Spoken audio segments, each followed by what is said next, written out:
So you can see this is a white point bullet, and in this video discuss how to create this symbol in Microsoft Word. So you must open the Microsoft Word in your Windows computer, and you can create this white point bullet using an Alt code keyboard shortcut, that is Alt 10686.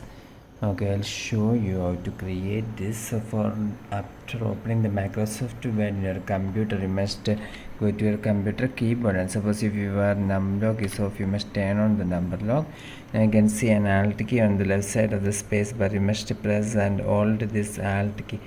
Don't remove your finger from this Alt key, and at the same time you must type here 10686.